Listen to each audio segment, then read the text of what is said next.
Hey guys, sorry about being late.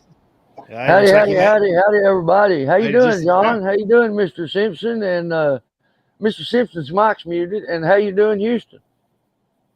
I'm having internet issues, guys. So if it starts acting up, just let me know. I had to go to the phone Wi-Fi, so we'll see how it goes. Looking good right now. Sounds good, Houston. All right, thank you. What's up? Yeah, Troy. Hey, Troy came in early. That's good. Glad to have him. Glad to have He's you, excited. He's want to talk about these bees with us. Yeah, we got the special guest. We got the special guest in early, so this is a little bit late. But everybody, give a warm welcome to Troy Simpson of Honey Ridge Farm. Come on, clap them hands. Sounds like they love you, Troy. Sounds like it. Yeah, we figured out a way to unmute everybody's mic just for the applause. That's all. Yeah, just for the applause. Then we shut them back off real quick. We appreciate y'all. Thank you y'all for joining in tonight. Welcome to Hillbilly Hives Live. Yeah. We got Wildwood Honeybee Farms is here. How you doing, Grayson? We got Wayne's Honeybees. Howdy, Gunline Bees. Mark Miller. Wayne's Honeybees. Yeah, Mark. Hey, good to see Casey you back, Waltman. Mark. Howdy, y'all. It's good to see y'all. Yeah, we need to get Mark back in here. He spent a few minutes with us last week, and hopefully he'll be able to come in later on. Yeah, he said howdy, Troy. Does he know you, Troy? What you say, Lee? I don't think so. I don't know. Maybe he'll want to come in and meet you after a while. Yep. Hey, Houston, you've been working on some nuke boxes, huh?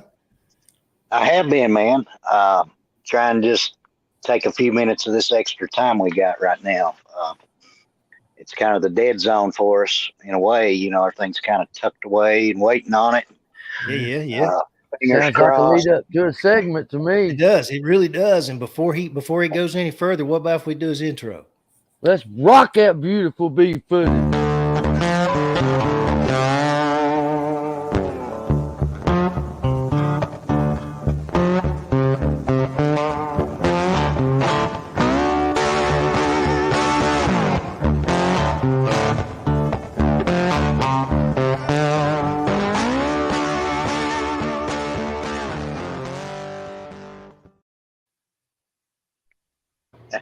Hey, another hero of mine on YouTube here used that music this weekend. I thought it was real cool, but it was unintentional.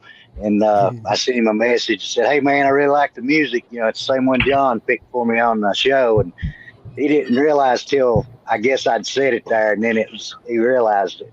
But I just thought that was a very cool coincidence. You know, it's because I've watched Jason for probably 10 years, man. And I just thought that was really cool. Hopefully we can maybe beg, borrow, and get him in here sometime with us and hang out. That would be fantastic. I've been watching him for years too, Houston. When I watched his video Sunday morning and I heard that, it's like, where have I heard that before? Hey, wait a minute. I hear that every week. Houston's music. Yeah, okay. Let's see, we got Troy in here twice. Let's see. Let me remove him from remove him from the stream with this one. Remove from stream. And I might be in there twice too, John. There he is. No, I just see you once, buddy. Hey, you look good and clear, Houston.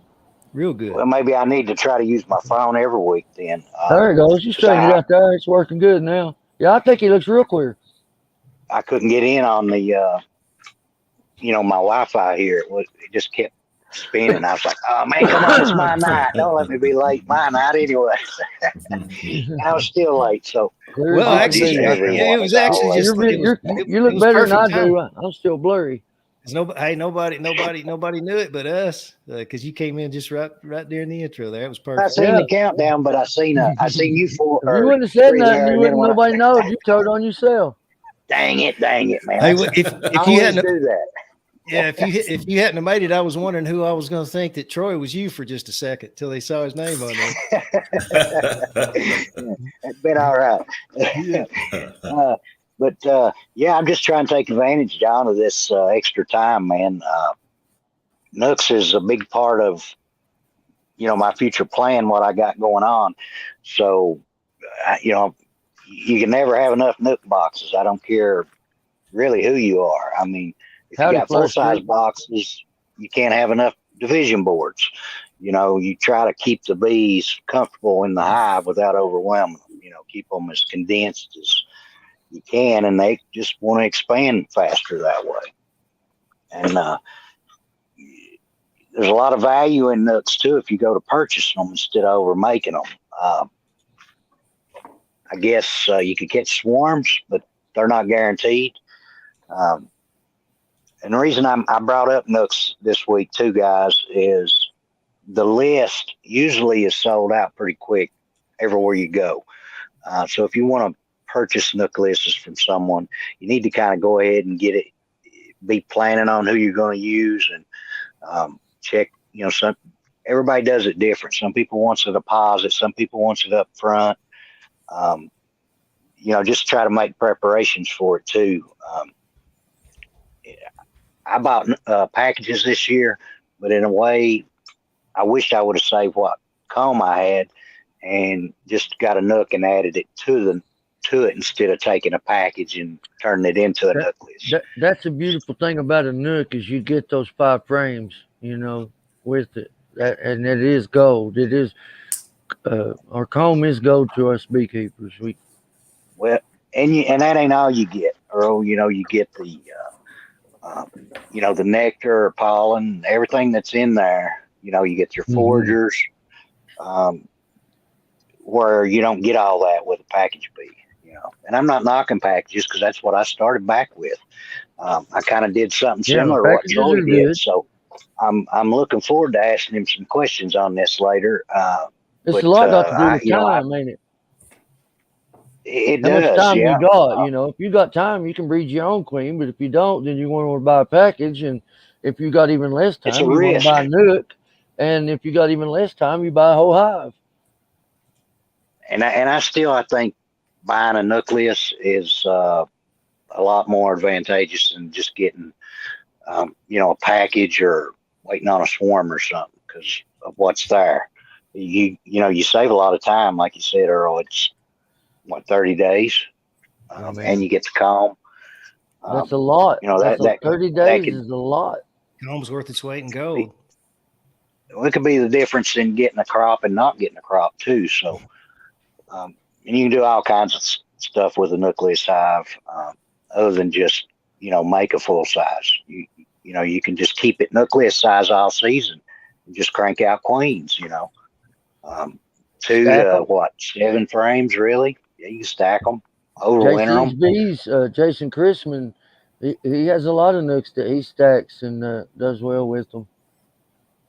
So that's kind of been my game plan, just trying to get some more extra nook list hives, not hives, but the boxes built up, and get some extra bottom boards to have to change out and lid. Just what style do you frames think you're going to build the most of? 2, 3, 4, 5, 6, 7?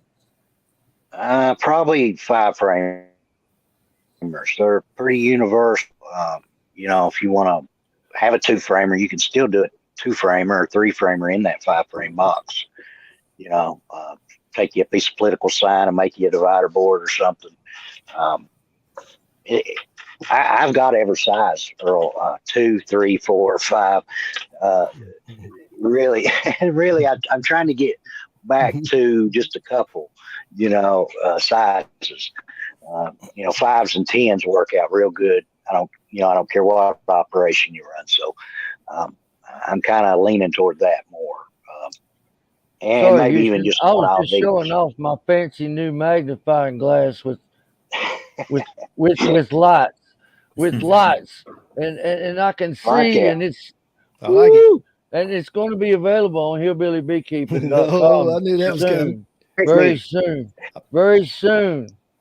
Okay, I'm sorry. If I'm sorry, wrong. Houston. Shameless plug. It's okay, I'm done. Isn't it Carl that comes in and uses? Oh yeah, Carl Sledge. Yeah, the 3D glasses. Yeah. So maybe Carl might be a good customer there. Hey, Carl's awesome. Yeah, I Mr. Sledge. love talking to Mr. Sledge. He comments a lot on my videos, and I love talking to him. I caught his. He's a great supporter. Hopefully, he'll be in here after a while. He has more trouble with beetles than the average viewer, doesn't he? Well, I'd say so. it's going to take him some time to get his get his ground under control. Yeah. Some Yeah. locations are just the ground is thick with beetles, and they're Down constantly south, yeah. hatching out and attacking. Mine And they is love Earl, that 'cause sandy south soil. I've never Yeah. treated my ground, I and have. that's a mistake. Yeah. Absolutely. I hadn't either. believe in it. I I not hadn't only either. I treated need my to. ground, I started treating all my flower pots that was around them as well. Smart. I Any mean, kind of soil. yeah. Some guys use carpet, all kinds of stuff, but I've never done anything. Barnyard, I think he used some kind of salt mixture. Salt and vinegar. But I got to do something, because if I do, Salt and them vinegar, knuckles, if you think about it, that's pretty much a urine solution. I definitely don't want to beat up with beetles this year. I mean, No. No, and peppermint helped tremendous. a lot of people think that you fight beetles in your hive, but that's just not true. What about from all the instars from maggot until it becomes a beetle? When it's in the ground, those are the times when it's crucial as well to cut back their population and get rid of them. And I don't know as much as I should about a lot of pests, that we battle.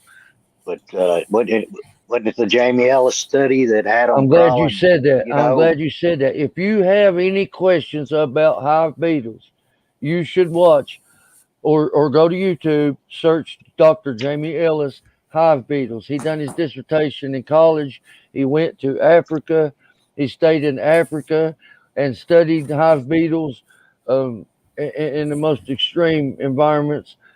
And it was him who in Africa came back in the next morning and found them crawling out of his office, down the hallway, down the stairs, across the lobby, out the door, across the sidewalk, and into the dirt in Africa heat. That was not Yeah, I done don't in think he's Florida. He's working in Florida now, but this happened in Africa. So a lot of people think, oh, so far crawling across the sun will kill. No, it won't. Sun ain't gonna kill them unless they can't move at all. I noticed Lee said he treated his ground. Maybe he'll come in and let us know what his strategy is on that. He used the store-bought chemical method, but still, whatever works, you got to do something. Do you do they something, can fly Troy? 10 miles. So if they can fly 10 miles, and what do they pick up on? They pick up on the alarm pheromones of a colony. And so when they see or smell a colony in distress, they're going to fly 9 to 10 miles to get to them. And so treating your ground, taking care of your colonies, and it's a lot. And it's like what's his what I know, LaGrange bees. LaGrange said the price of freedom from small hive beetles is vigilance, and I have to agree with that. Right? Yeah. Howdy, Bob. I asked Troy though, what do you do anything, Troy, to yours? Fight beetles in the ground? I don't have a whole lot of problem with hive beetles as long as I keep my hive strong. If I keep the hive strong and there's no extra space in the hive, I might see 2 or 3, but I've never had a problem with hive beetles unless I've got a really weak hive. Man, I'll tell you what, I got a problem if I see 1 or 2. It drives me nuts. I guess I'm just blessed, boys. I don't see them anymore, but I don't have a lot of hives. Yeah. I don't have a lot of hives, so I can dedicate a lot of time. Yeah. I see occasionally I'll see some, but I don't see the larvae and don't have all the problems that a lot of people do with them. So I don't really do anything about them because slime outs are never horrible. Had a slime out. Yeah. No, I've never one. Oh, one slime out? One slime out in my life. And that was when I thought, I don't need to put peppermints in them. They'll be all right for a couple of weeks. And 2 weeks was all it took of not paying attention to them. And when I came back, and yes, it was a full box of bees, but twice I had stolen from it for resources, which had made it weaker. And so it was a weaker hive that got attacked. So yeah, you're right in that, but I'm just saying I'd use that for a resource hive But I feel like had I put those peppermints in place, I could have prevented that hive from getting robbed out, because since I've been vigilant, that ain't happened again. I was talking to these guys earlier, and to me, if my hive doesn't have an active peppermint in it, I'm panicking. I'm panicking. I got to get some in it, and that's just how I am with it. Yeah, and I haven't got there yet, Earl. My trigger has been when I see a beetle, and so I've just been running the beetles from one box to the other. So this last inspection, I've definitely got them in every single hive. When I did my last have you treated the ground, John, or done anything to the ground? No, I have not. I have not, and I really need to do that. I guess I was a little bit worried about it maybe being hard on the bees, but from what I'm hearing, let me tell you guys something about my daddy. What my daddy taught me. He was a cattle farmer, and the cows, he never wormed them. In his main fields, he never wormed or had to give medicine, and he didn't have to do that because he had healthy stock, and he had healthy ground. Whenever he brought cattle from market, they would go in a quarantine field, and until they were cleaned up, they couldn't go into the fields with the regular cattle.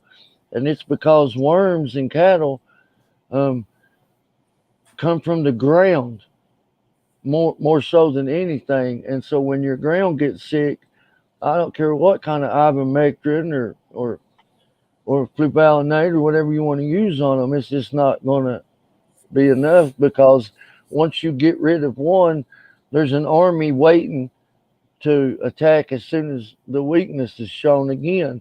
And it's the same way with hives and beetles. As soon as they sense that weakness, as soon as you're not vigilant, they're there waiting.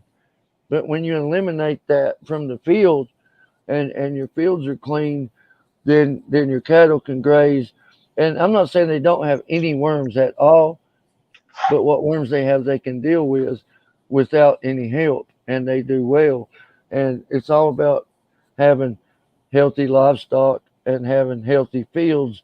And I've translated that over to my bees. I want healthy hives, and I want a healthy ground under my hives. And when I say healthy ground, I mean free from those pests that we hate and full of the plants that we love and need for our bees. I plant peppermint, spearmint, lemongrass, lemon balm, all the things that I hope my bees will enjoy. And I need a few more of the fall fauna. I need more fall fauna than I actually have right now. But hey, speaking of that, Earl, are your bees ready for winter, buddy? Hey, I tell you what, sometimes you wonder. You want to roll that footage, Bubby?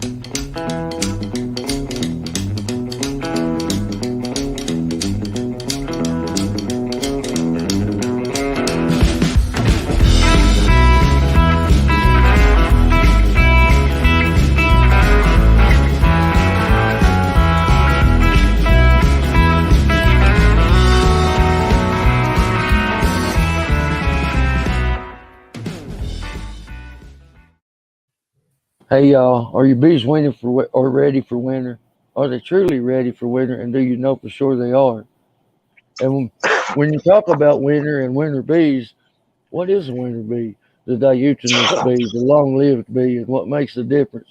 I know we've talked about this before on here, and I know it almost feels like I'm beating a dead horse, but it is that important.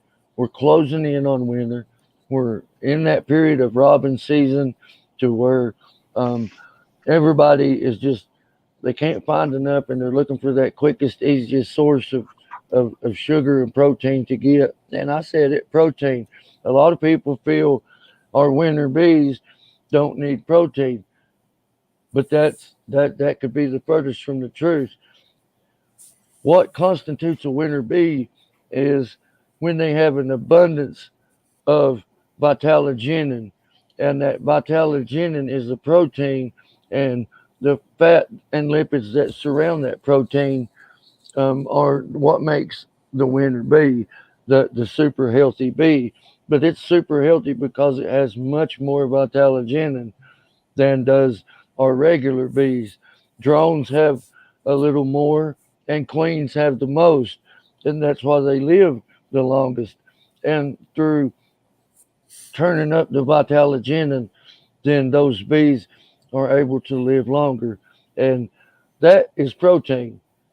So it is protein that is needed, as well as carbohydrates to get your bees through winter, because what little brood they do have, if any, is going to be the diutinous or long-lived winter bees that need more protein than any other bee, except for queens and drones, which can outlive them because queens live several years. Drones are living up, 6 months. Then you have your winter bees; they'll live up 4 or 5 months, and six. That might be stretching it, but some maybe. I'm thinking that six is probably something that's hatched out. So I'm thinking 4 to 5 months is probably going to be the limit for our winter bees. But without that vitellogenin, they can't be a winter bee.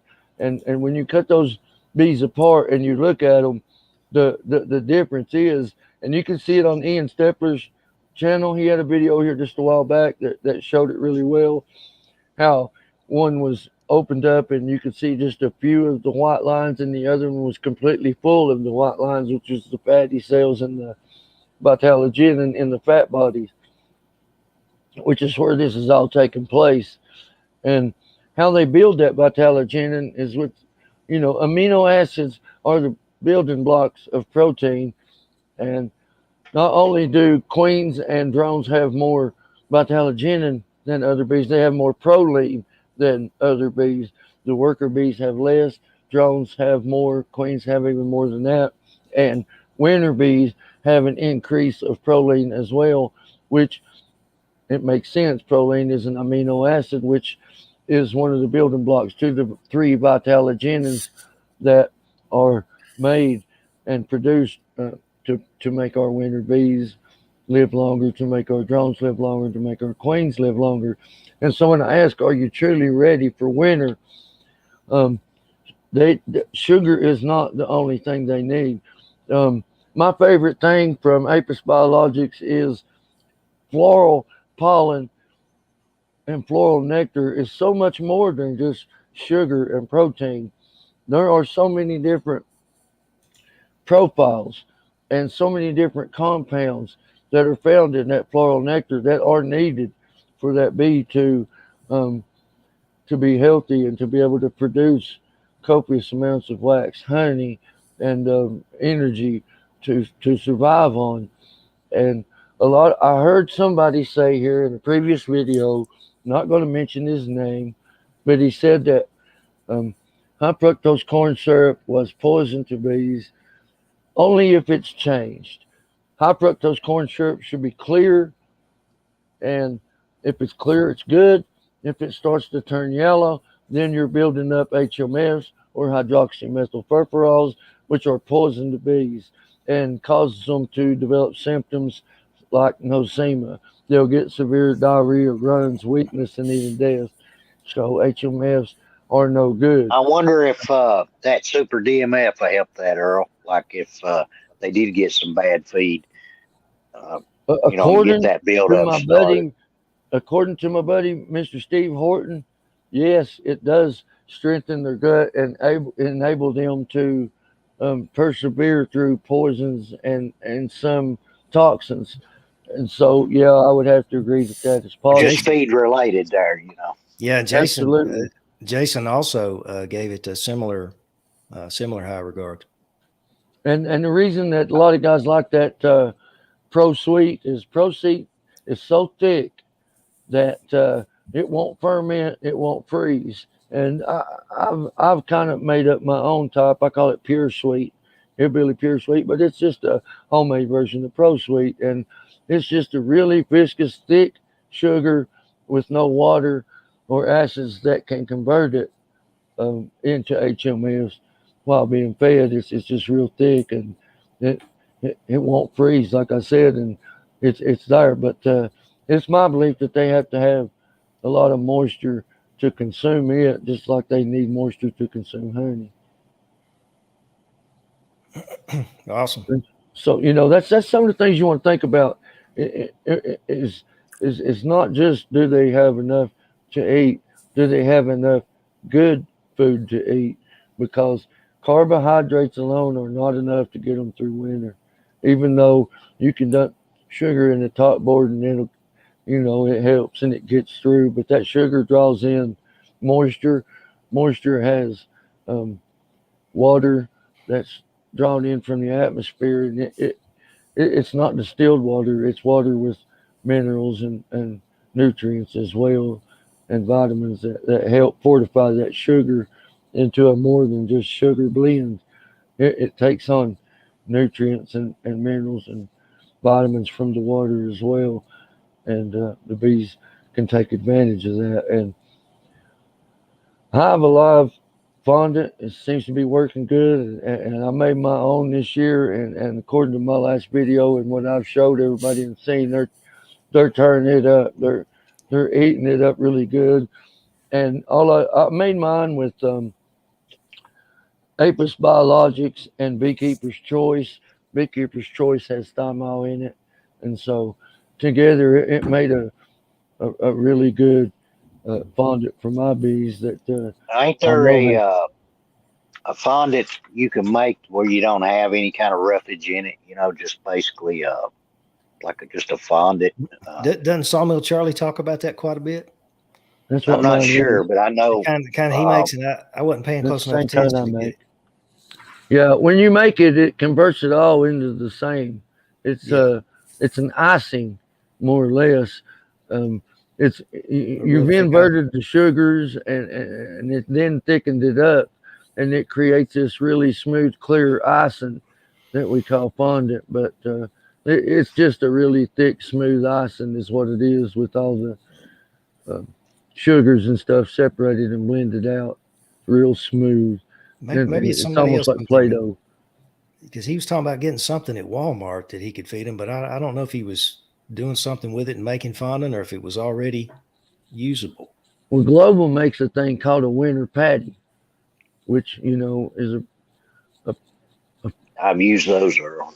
a protein and a pollen patty, so to speak, designed for winter. It's mostly a sucrose sugar, but it does have pollen and some of the stuff in it that like I say, they need more than just pollen, and they need more than just sugar. They need all those.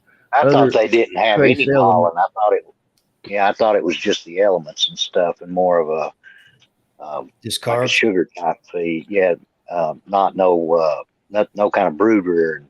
No protein, carbs. Well, like I say, brood rearing itself does usually shut down in the fall, but they're still always trying to raise some winter bees, and that requires protein, or they can't make them, because that protein is vitalogenous.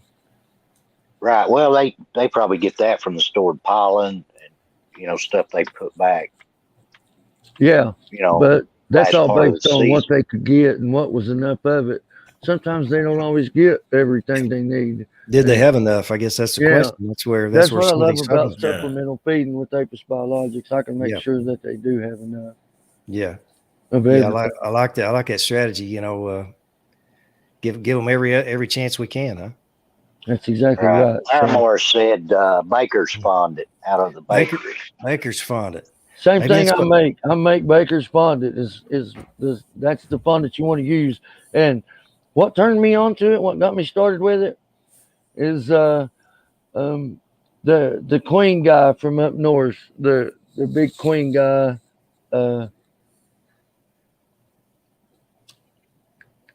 French Hills apiaries. Yeah, that's Michael Palmer. Yeah. All right, Michael Palmer. If you try to go to the Golden Barrel company and order fondant, you will find that you can't hardly get it. And that's because Michael Palmer buys them out every year. he buys all their Baker's fondant. That's what he feeds his bees, is the Baker's fondant. why we don't feed so much down south Baker's Fondant is because of hive beetles. But this year we've all learned about peppermint candy and peppermint oil, and we can feed as much fondant as we want to and keep the beetles away from it. And so I proved that last year. Put 10 pound on my hive, brought them through winter. I'm gonna do the same thing this year, putting it on my hives, bring them through winter. Not worried Now, a about lot the of beetles guys getting in it. don't even chance it, or they just leave a lot of extra honey on the hive. They never feed, not any Some extra do. feed. I done that for years, man, until I started deciding to go a different route. But I know a lot of guys that still don't add any kind of extra feed on their hives. Just what they bring in, and hope for the best, I guess, kind of. Hope for a good goldenrod flow, huh?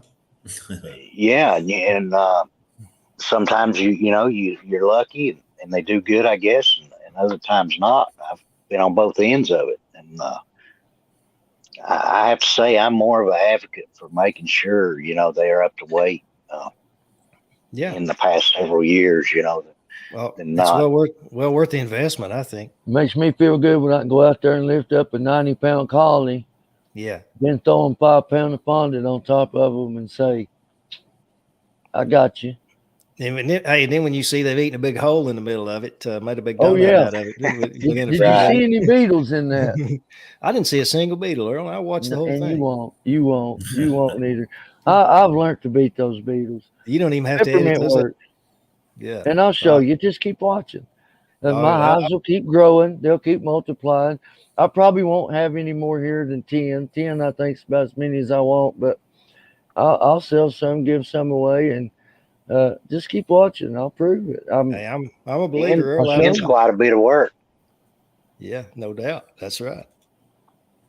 When I brought those bees from up in Georgia, the first thing I did was take them out of their hives and put them into new hives. I quashed all the beetles I could see, find, clean up. And when I put them into my new burnt hives, I burn my hives and stuff. And then I laid the peppermint candy to them, the peppermint oil to them. I throw the thymol fondant to them and the thymol sugar syrup to them. And so far, I got to say that what monitoring I've done has showed them to be, I'm not delusional. Nothing is free of pests. But as free as pest as I can Now, tell. you use screen bottom boards or using solids? Both. I take a deep box and I screw a bottom onto the bottom of it. I cut a door into the back so that I can access it. Then I'll take a baker dish, something like a cookie sheet or something, and slide in there so that I have a tray of Dr. Mason shirts that I can pull out and check and slide back in and close it. I put my screen bottom board on top of that and seal it off so nothing can get into it. I call that my Dr. Mason search trap. Then I put my deep on, and then I've got my feeder box on top, which is going to usually be a medium or something that'll cover what those 2-gallon buckets takes a deep to cover them. So I've got deeps on top of them right now because I had those 2-gallon syrup buckets on them, which I've since switched over to fondant now because of the robin. I don't like feeding liquid during robin season. It's real easy to drip, drop, and everybody can smell it, it seems like. Whereas the fondants in those gallon Ziploc bags, they're sealed up, and the only hole is that hole I cut open in the bottom like they do the Hive Alive. And that's, I pretty much copied them, just made my own stuff. And with the Apis Biologics and the Beekeeper's Choice, I have the thymol and every vitamin and nutrient and carotenoid and phenolic compound known to any bee possible, found in the exact concentrations and proportions in nature. And I put that into my fondant, and that's Apis Biologics. So I know I got it covered. I'm not guessing. I scientifically, for a fact, know I have it covered. but probably not as many different. I just said I was adding some different stimulants and stuff, but probably not as much as what Earl's talking about. Everything. Well, I take corrugated metal and small. I don't know what's that stuff you use on your hives. What's it called? The screens. The screens. Oh, you talking about the Robin screens? Yeah, any screen. What's that called? The screens when you go to buy it. Hardware cloth. Yeah, hardware cloth. Yeah, it's something like hardware cloth, but it's just a little stiffer and different. And I can put 6 or 7 peppermint candies in it and roll it up and squeeze it and just push them in there and leave. You watch that last video, you can actually see it. The one I've got with 6 peppermint candies in it, and I can make up a bunch of those and take them out there and throw one in each hive a lot easier than I can keep sitting there doing the individual peppermints all the time. So that's something that I've adapted to, and that's, opening up 6 or 7 candies, wrapping them up in some kind of screen and feeding it to them so that it can't just melt, run away, or it won't be eat up and gone real fast. The 6 pieces seems to last at least a week or 2 before I have to pull them out and put some new ones in them. Good deal. And as a result of that, I haven't seen a beetle. I know y'all probably may or may not believe that, but me and Johnny and Houston, we joke a lot, and I'm constantly asking them, man, what's a beetle look like? I forget. And I thought I saw one today, but it was a dark ladybug, and they get mad at me. But, I'm just joking, but I mean it because I haven't seen one. And I'm blessed in that aspect. And I don't know that it's anything I've done. And if you know me, I'm blessed with all the extra ones he don't got. You know that I do not believe myself to be any kind of an intelligent person. All knowledge and wisdom comes from God. If I know anything, it's because the Holy Spirit taught it to me.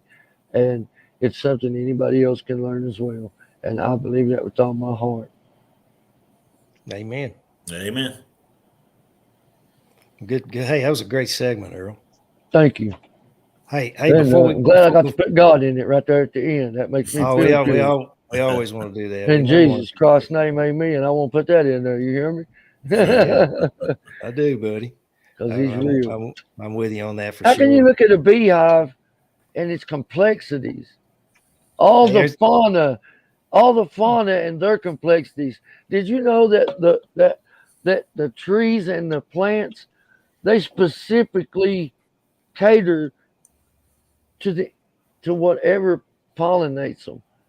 Sure. And a lot of people are like, well, bees are affecting the hummingbirds.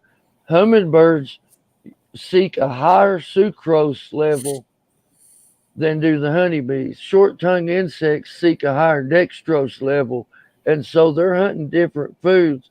They may sometimes share the same food, but they seek a very different food, and so there's no competition. And as far as I've learned, the more insects that pollinate and cater to a plant, the more that plant caters to those pollinators and produces that abundance for them to keep coming back. I'll shut up now. No, that was awesome, Earl. We had the good fortune of Mr. Troy Simpson. Now he told us early on, listen, Mr. Simpson's my dad, so he gave us permission to call him Troy. So Troy, hey, before we go any further, we're so happy to have you on here tonight. And absolutely, Houston, I know Houston, you were buddies, and so Earl and I hadn't had a chance to get to know you that well yet. But if you would, please tell us a little bit about how you got into beekeeping, how many hives you got, and what your strategy is to get you through winter. I started in 1999 keeping bees. I've been keeping bees a long time. Good night, we're going to party like us. Like 1999. No, I've been keeping bees for a long time. I started out, I guess like everybody else does, and didn't have any clue what I was doing. We made coveralls and bee suits out of coveralls. Go ahead. Paul, I thought I knew everything when I started out. I had it all figured out, and I didn't need no help. I thought I knew it after about 2 years. I thought I had it whipped. And I can do this. And I know I was going to bee club meetings and listen to people. And I had people tell me, and I just had it all figured out, I thought. But you got to go through a lot of stuff in beekeeping, I think, to really get it figured out. So people think I'm joking when I say I killed a lot of bees to get where I'm at. Oh, yeah. I think we all did. Well, and that's the thing we was talking about, the winter patties and putting feed on them for a winter. We always heft the hives to see how heavy they are in the fall. And that hive's heavy. It's got plenty of honey. It's got plenty of pollen. I've got, there's pollen in the hives now that's almost got the hives what would be considered pollen bound. Yeah. Yes, sir. There's so much. I've been worrying about that myself. Yeah. But it takes a while to figure out that I've had a lot of hives die that I thought was really heavy and would be fine. And it doesn't hurt to have a sugar block or fondant in there just in case. Yes, so, yeah, we've all had bees. I can't tell you how many. And, starving to death in a beehive is preventable. We can prevent that. And I've had a bunch of hives that starved out. That's what hurts when it hurts you. It hurts so bad. It's preventable. You can put a sugar block on there. And then if they do, you never know. Everybody says in Kentucky, you need 60 pounds of honey to get through a Kentucky winter. Well, that might be true for some hives, but some hives are more active. Some hives go through the winter with a bigger cluster. Some winters are warmer than others. You never know what's going to happen in the wintertime. Some bees are lazy. Especially in eastern Kentucky, because the weather in eastern Kentucky is a drop of a hat. It could change. And some bees are lazier than others, aren't they, Earl? I'm learning that. They're all good at different stuff. They've all got the genetics to do different things well. And it took me a long time to learn that. I used to keep detailed records on hives, and I would keep records on hives and have hives that made nothing. I would keep them alive. They would make it. They were good at getting through the winter, but they were never going to make you a crop of honey. That it just wasn't going to happen. And if you don't keep good records, you don't know that. You might not even notice it. That's a great point. Yeah. I learned that when I was working. I was always a foreman, and as a foreman, I kept journals, and that way, if anybody ever had issues, I had a written document. What do you have? And so it got stuck in me to keep journals. Yeah. And when you do that, you're right. You know so much more. You think you can remember, you can't. You will forget. Too much. Which hive was it? I didn't see the queen. Now, what did I put in that one? On the hive too, right, Troy? I do now more than I used to. I used to keep it on the hive. I was a lot more energetic. As I get older, I'm not as much. But I used to keep it on a notebook and on the hive. Now I just keep it on the lid, and I can go to that hive and look on the lid and see what I did last time and see what they've done. But use a Sharpie or something. Yeah, I use a permanent marker, and that permanent marker in a year's time is sitting out in the sun and wind and rain and everything. You can start over. By the time you get to the top, and you can start over. Yeah, I like that. So, and then you can kind of still see faded notes last year, what happened. You can kind of still get a little bit from the last year. It teaches you, don't it? It teaches you a lot. I learned when I first started out keeping bees, I would nurse the crap out of a hive. I would nurse a hive. My biggest time consumption was nursing hives that were never going to, like I say, I could get them through the winter, and I could, it's hard to let them go. Yeah, you just can't let them go, and I couldn't, and I would spend all my time trying to nurse those. Cry when they have something happen. And you definitely don't want to do a bunch. You definitely don't want to do a bunch of splits from those genetics, right? I mean, so yeah, you don't want those genetics anyway. Oh, right. And I went through a time of trying to be treatment free for a long time. Didn't we all? I tried and tried and tried, and I know a lot of people try it, and I'm not. You keep your bees the way you want and what works for you. Oh, sure. But some people can do it. Some people can do it. For me, I couldn't do it. I got up to 50 hives. We started with a couple. My dad and I had started, and I wanted to keep bees for a long time. And finally, my cousin gave some stuff to my dad, some equipment, and he had a guy from church that gave him some bees, and we split those up, and we started keeping bees from that. But I eventually got to where over the years that I wanted to keep treatment free. I bought packages. I didn't realize at the time that packages don't make it. They don't live. Y'all was talking about nukes a while ago. Right. I strongly believe in the local bees. I just hadn't had any luck at all with buying packages or buying queens for that matter. If they're not local, I have a hard time keeping them alive.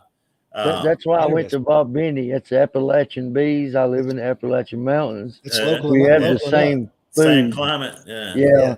Yeah. And I'm like I say, I'm right on that Virginia Kentucky line, so I'm that's the same place. Like me and Houston and Johnny, we all share the same fun, and I don't know, you may too with us.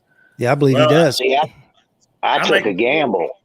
I didn't mean to cut you off, Troy, but I did what you're recommending not to do. I did that very, very thing with packages, and I swore I wasn't going to do it again. I said, man, I'm not, because I did, what drew me to your channel was how you had the 50 and you dwindled right down. I went through the same thing, only I did exactly what you're saying not to do. And it was a kind of, it was where I got the bees from. I'd already kind of ordered them and got them. And I was in high hopes of getting, catching swarms, because I always catch, 5 or 6 swarms anyways. I did not catch any swarms, but I did get a swarm gave to me. So I'm hoping, even if I do lose all the packages, that maybe that swarm will come through. And but we'll see. I had a barn at my last house. I had a barn that had a loft in it, and I would put I don't throw anything away. I keep everything because I might need it someday. So You're a hillbilly. Yeah, big time. I would put my empty package boxes up in the top of the barn, and I was making honey, and I was selling honey, and I was making some money at it, and I was turning around and replacing those bees with new packages every year. And I finally got a collection of about 30 or 40 packages. You said, why am I doing this every year? I couldn't make any sense of it. Sustainable. It was not sustainable. But I come to the decision, I'm going to let bees have survived for millions of years without us doing anything for them. I decided I wasn't going to feed, and I decided I wasn't going to treat. And in my mind, I was going to get down, my 50 was going to get down to 10 or 12. And then I was going to build back up with those genetics and have mite-resistant bees, because those bees survived without being treated. That was my plan. But the same plan. That was several years. That was I did this for a long time.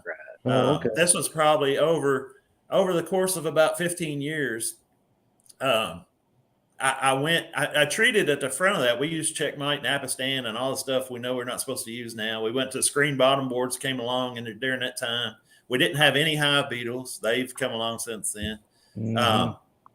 But I decided not to treat my bees and to let them go, to get down to that 10 or 12. Well, I didn't.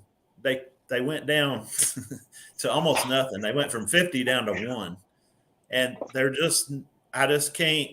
There's too many people that don't treat in the area, too many people with hives that have mites in them, that when they die out, don't say it. Let me say it for you. There are too many people that are not doing anything to their hives that are allowing them to become mite bombs and if nothing more than a nuisance infestation to those of us who are really trying to. It makes it hard. It makes it hard when my bees go and rob out the bees that have died from mites, wherever they might, if they're in a tree or if they're in somebody else's hives, they're just not gonna survive with that mite level. And I didn't know it at the time, but my bees were so sickly. All my bees looked the same, and I didn't have healthy bees to compare it to. But since I've started treating, my bees are so. I'm sorry. That makes me laugh because healthy. I remember looking at my bees going, they're so beautiful. Look at all those colors. They're so amazing. I mean, but they didn't have a hair on them. Yeah, totally black.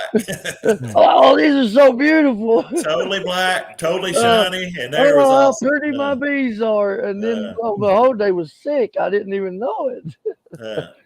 But it got me down to almost nothing, and I realized that wasn't my new philosophy. I was either going to be, I'd come to a decision, I was either going to be a beekeeper and not treat and not do anything, or I wasn't going to be a beekeeper. Well, I can't not keep bees. I can't either, man. I I'm love them. addicted. I am too. Yeah, we all are. Keep 'em. It's I addictive. don't- My grandfather mean- got me hooked, and Yeah. it's my wife. I don't know if they think I'm a nut. I've got this room out Oh, yeah. here where I can just sit and see the bees all day, and I sit No. out there and I'm staring at a hive, not one, two, three. I'm talking all day, and Yeah, they're we- just looking at me like, "What's wrong with him?" Oh, But- yeah. And Now, then we I'll see understand. something like a yellow jacket. I'll run out there and, no, you don't. You get away from my girls. You know, Well, like I got, when I started out, I only had 1 or 2 hives. Well, I could see You can that do wasn't going to that. work because those 2 hives, I got in them every day, sometimes twice a day. I couldn't stay out of them. I'm like, I got to get more hives so I can give some hives You a don't break bother and them. rotate it. I don't have Yeah. that problem. I used to, but I don't no more. It took a while to get away from it, but I used to think I had to see every bug in the box. And I We can kept- honestly say I've never seen the queen in these 2 boxes I just brought home. I know Well, they're in there, but I takes haven't time. seen them. Yeah, no doubt. You'll see them here pretty soon. But Hey, I listen. don't care. I know they're there, you know.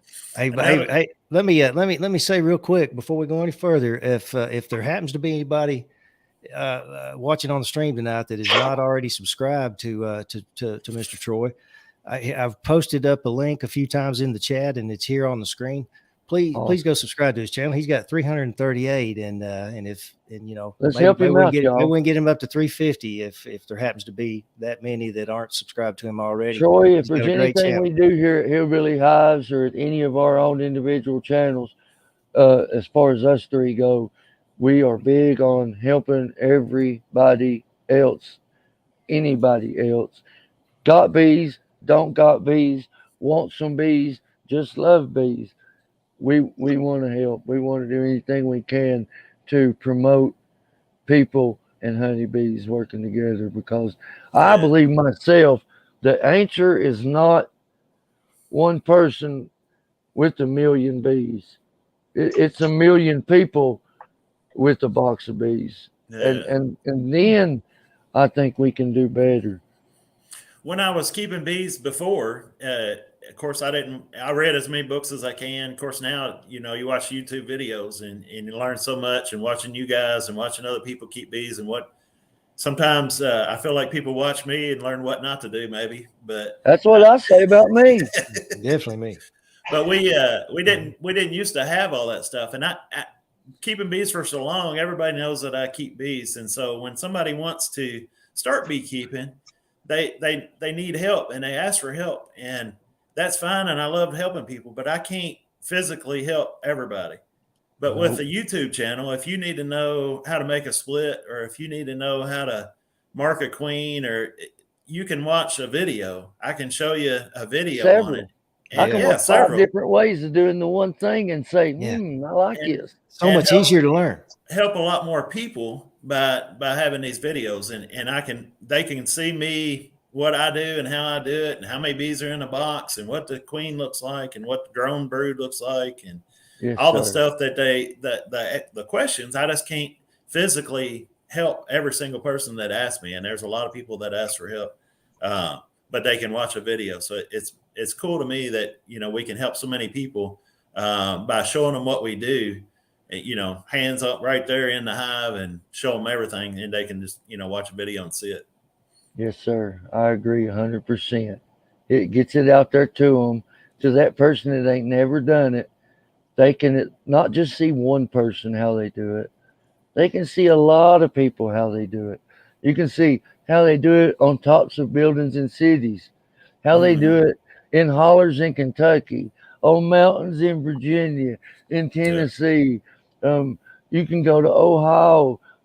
You can watch Ian Stepler in Canada in some of the most brutal weather ever. Or you can watch Mike Berry and Dirt Rooster and Yappy down south. And you get to see everybody doing bees everywhere. And that helps us all. Used to, we could have never known what was coming or what. Now I can watch Bob Benny, and 2 weeks later, whatever happens to him, I know I'm just up above him. That's me. So I Yeah. watch him and I can say, okay, this is coming next. If Yeah. Bob didn't make those videos, I could not do that. Yeah. We had a And lot. that, The bee clubs was a big thing when I got started. I belonged to Kentuckiana Beekeepers in Louisville. It was the first one I belonged to. We've got several now in the different counties, but there was do you old know Miss guys. Tammy Horn Potter? I do. Yep. I love her. I She's love her too. awesome. She's a good lady. We did. Published author, That's right. 4 books. I would love to get her on here. I went to a book signing with her a long time ago. I think it was her first book that came out. I went to a book signing with her as a beekeeper. Flower Power. No, it was ladies. I can't remember. You put me on spot now. Economy. It was Ladies in Beekeeping, or I can't remember the exact name of it. Yeah. Okay. Role of Women in Flower Beekeeping, Power might something have been like one of the later ones with the AI root gal. But I really like Tammy a lot, and she's awesome. And she done a dream of mine. I would dreamed it up, and she'd already done it. I was so mad, but it was to put bees on reclaimed surface coal mines, and she had already done it successfully. And I'm proud of her for doing that. Jealous that she did it before me, but proud that work is out there, and happy that it's there for everybody to know it can be done and it does work. Phil Troy, Kraft. when you go ahead there, I'm sorry. I was just going to say I worked with Phil Kraft a lot before Dr. Potter came along too. So I really and for you guys that don't know, Miss Tammy Horn Potter is not only a published author of 4 beekeeping books and a heavy into the women's advocate area of beekeeping, she is also the head state apiarist for Kentucky. Right. Now, Troy, I was just going to ask, when you started back over again and you started climbing out, did you go out with swarms? Is that how you kind of started building back up, or did you bring in nooks, or what did you do to kind of? I love nukes. Everything you said about nukes is right on the money. I try to have at least 2 or 3 nuke boxes for every hive. I have a lot of nuke boxes, and they're all just like yours. They're all different sizes, and I need to get them more uniform. But I've got anywhere from 2 frame to 6 frame nuke boxes. They're all different shapes and sizes. But the nuke boxes are great. But no, I started with the swarm trap. I started watching when I started getting back into it and trying to get built back up. I seen a video on Dr. Seeley or Tom Seeley's swarm traps that he made, and when I first watched it, I thought it was kind of silly. And of course, I'm a beekeeper and I know everything, so I thought that would never work. You're probably like me. You thought, what are the odds? What are the odds I can catch free bees? And everybody's always told me there's no feral swarms left. They're all died. Mites killed them. Not true. There's none out there. And I thought, well, this is a dumb idea. But I just built. They experienced a year like me this year. I had just built a garage, and I had a wafer board laying around everywhere from the garage. And I thought, I got all winter. I don't have any bees. I got 1 hive of bees. I got plenty of time. So I took that wafer board and built 20 swarm traps. Nice. And I called my family and I called people from church, and everywhere I could hang swarm traps, I hung swarm traps. And I found out later that most of those people were thinking, that's the dumbest idea you ever had. My cousin told me, he said, I thought that was the dumbest thing you ever did. But out of those 20 swarm traps, there's bees. There's bees over here. Everybody was calling. They was getting excited. You caught all 20? Well, I caught 20. I didn't catch all 20. There were some that didn't catch any, and some caught 2 or 3 because I'd take them back out. And that first year, awesome. Yeah, lemongrass oil and a prayer. Lemongrass oil and Swarm Commander. And Swarm Commander and a prayer. Yeah, mainly Swarm Commander, but I eventually lemongrass oil is so much cheaper, so I'd sprinkle it on top, and then knowing that the rain would wash it away. But and once I started doing that, it seemed like I caught more swarms. But covering your bases. Awesome. I had a ball catching. That's as much fun as beekeeping. Just catching. That answers a question that DC Blessed Bees had a while back, and we never got around to it. Was your genetic preference? And so you'd said it earlier. Swarms, you really like the local bees because you feel like they're going to be more accustomed to the sources. And Johnny can hang a 5-gallon bucket in a gum bush and catch bees. I couldn't believe I caught so many of that. And like I said, my cousin catch as many as Troy.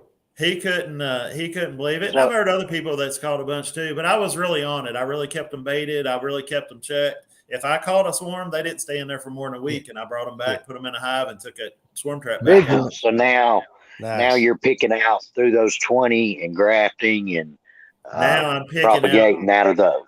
Well, Getting picky. that was not this past spring, but the spring before. But it worked so good.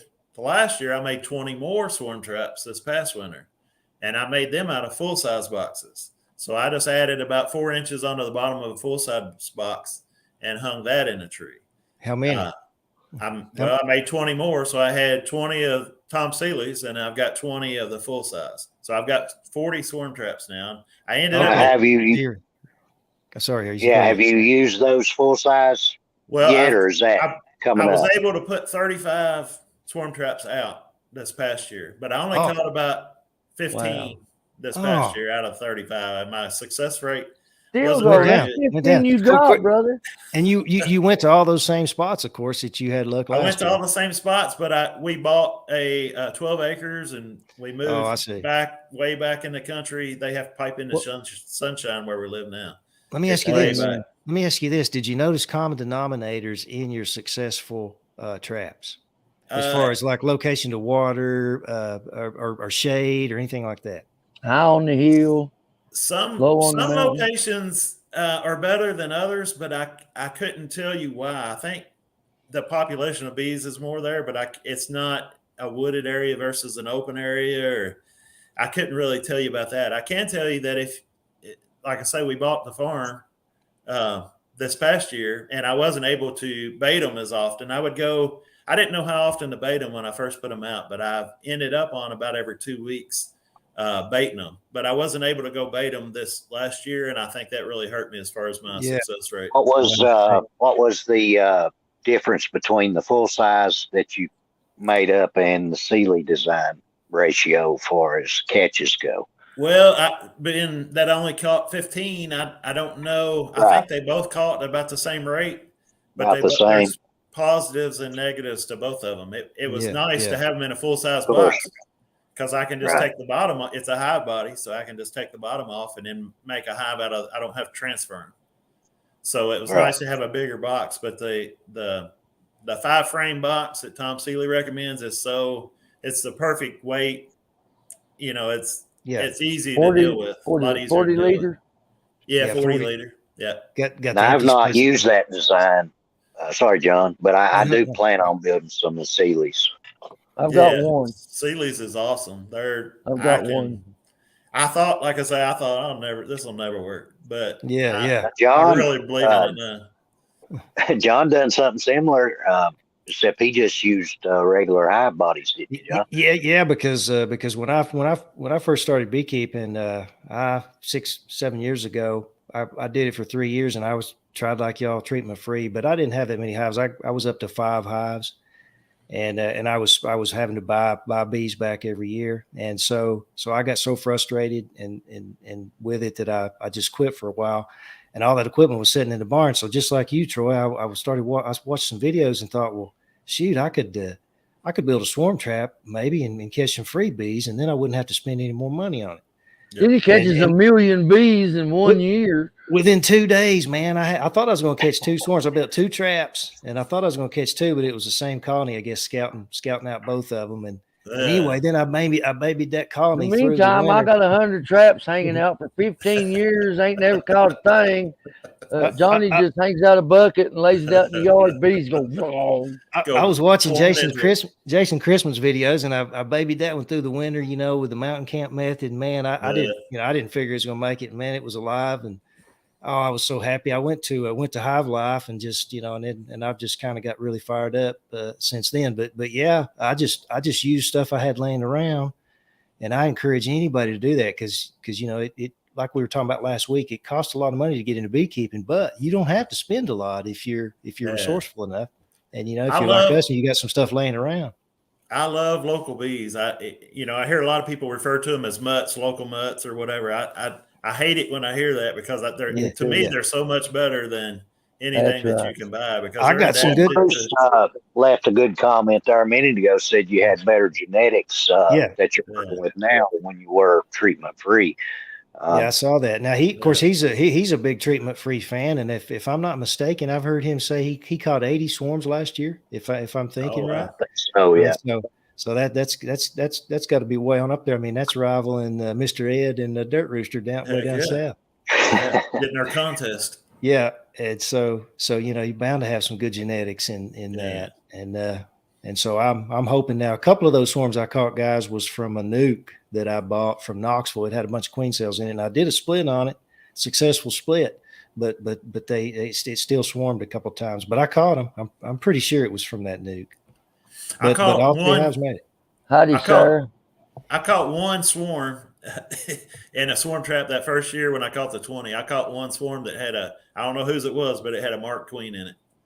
Probably I checked with all my checked with all my people in the area that I knew. I checked with everybody that I knew. Nobody admitted it. Nobody admitted it. Somebody lost their favorite queen. My bees don't swarm. Of course I didn't lose one. Somebody lost a marked queen. I did white queen. 2 splits off of them. Surely they didn't swarm.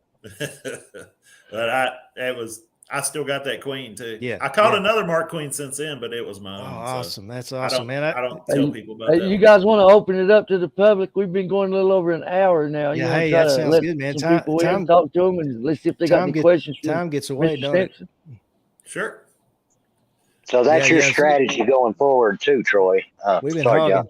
No, I was just saying we've been hogging Troy the whole night. We need to let some other folks come in and ask him a question or two, don't we? So you trying to get more local genetics and just expanding on the good ones that you've caught so far.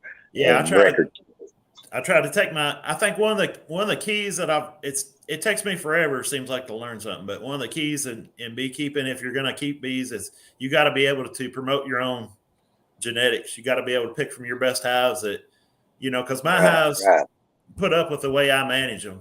And other people, if I was to buy queens, if I was going to buy queens, I'd buy local queens.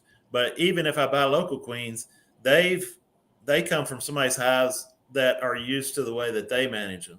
My bees are used to thrive by the way that I manage them. It's a local queen, but what genetics is that local queen? What does she have? Who knows? I like dark queens. Dark queens seem to be better than I think that has a lot to do with the sunshine. You know what I mean? It warms them quicker. They can do more. I don't know, but they seem to do better. They're more resilient. Sometimes they're a little meaner, but I don't really have any mean hives. Sometimes they can be a little meaner, but they just do so much better. They're resilient. They don't, they're not wimpy, or they hold up to stuff, and they don't succumb to all the problems that some of the late yellower bees will succumb to. And you just treat them for mites and feed as needed. Is that kind of how you're? I do that emergency feed now and put emergency feed on them, because I never know. I can heft a hive and it'll be heavy as anything and they'll still starve out. So there's no reason, that I can't put a sugar block on there or something just in case. So it's too cold. I can't get in there and see what they got to eat, but I can know what I put on top is the extra. And I can't judge what they got, but I can judge by how much they take of my extra, how much they need. I see what you're saying. That's how I feel about it too. Yeah, it's just hard to tell that they eat. That they're eating more of that you're leaving, or less of it. Do you think? Do they eat more or less of it than? Yeah, the extra, emergency feed you put on there. You noticing if they're taking a lot more of it or less of it, or you seeing hives, that are not eating a lot of that. Most of them will take it pretty good. If it's in there, they're gonna, they'll eat it. I noticed last year I tried the candy. Like I say, I quit feeding and everything when I lost all my hives. But when I come back, I used the candy blocks and just mix a little water with sugar, and it gets really hard. They didn't seem to take that near as well as they take the fondant. I love the fondant. I know everybody's now is talking about the HMF and all that stuff, but I'm not worried about it a bit.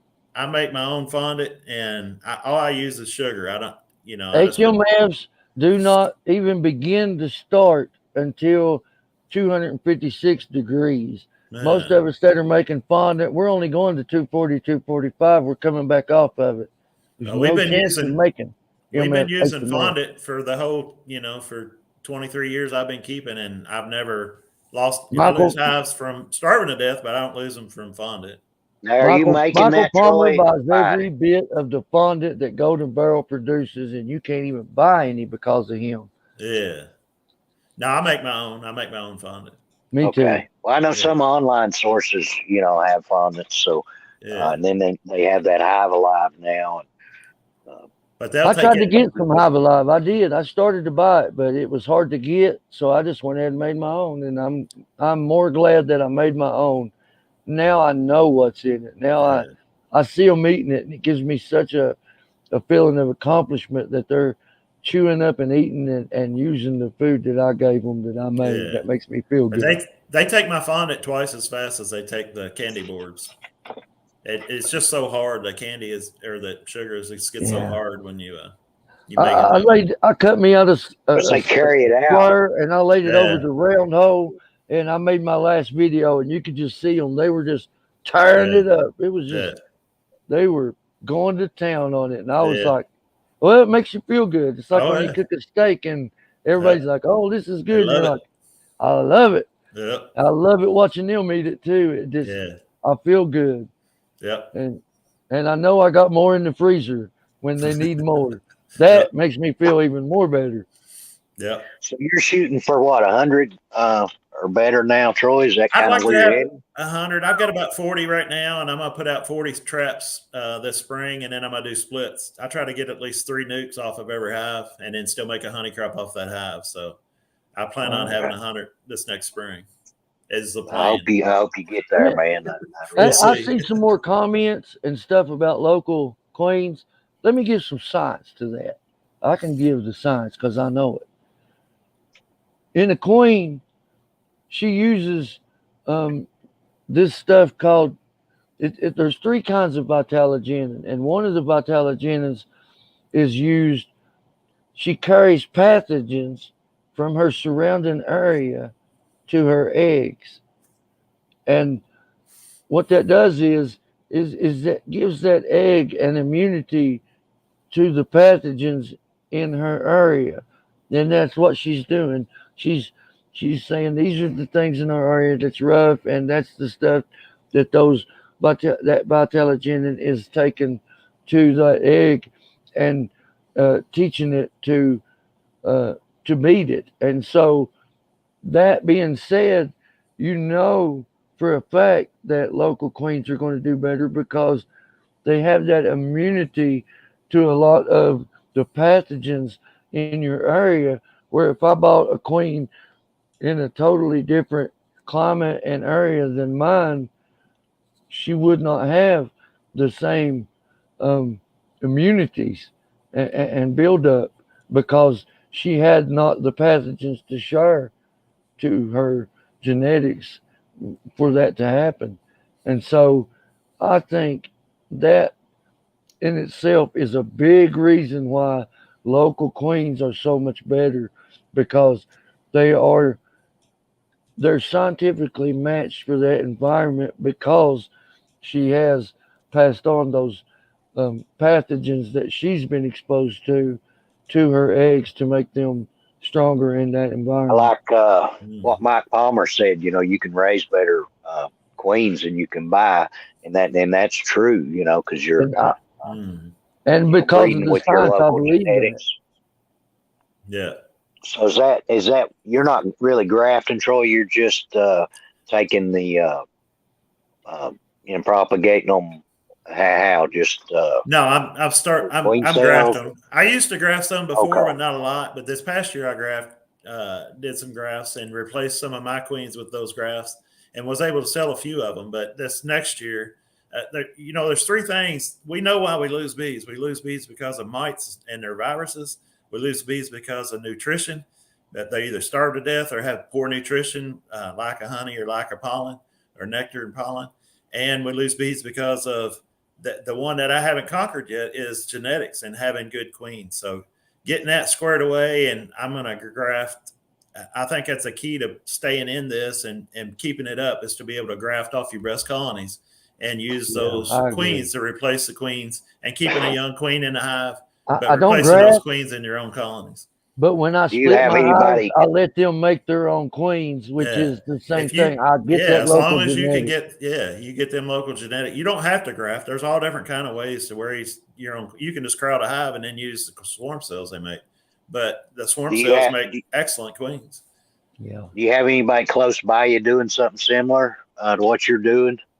Not really close. No, not within the bee's distance. And you mentioned a club. Are you? Is that something that you share with your club? Are you still active in your club, or Oh yeah, what do you we do started a new club, and I live in Spencer County, Kentucky, and we started a new club in Spencer County. And yeah, I would love to. I sold several queens this last year, but I'm not sure any of them was from our two club people. But yeah, I would love to get some local genetics built up in the area and start doing some of that. It's just I've maybe got to like start. queen swap, Yeah, I've sharing queen genetics? got to get started a lot earlier this year, and with That's got me yeah, with doing the house and I'm everything, excited. buying the house, we remodeled Right. the whole. The house was built in like 1909, so we had to do a lot of work. I was unable to check my swarm traps and raise my queens and do all the stuff you got to do in beekeeping. So this priority. next year, look out. That's what I'm doing. That's me, man. I got nothing else to do but bees every day, and baby, I'm gonna put it all into it. Yeah. But we got to get those three things straight to be successful. And Yes, like we I said, do. I got two of them, but to getting those queens right is very important. Amen. I agree.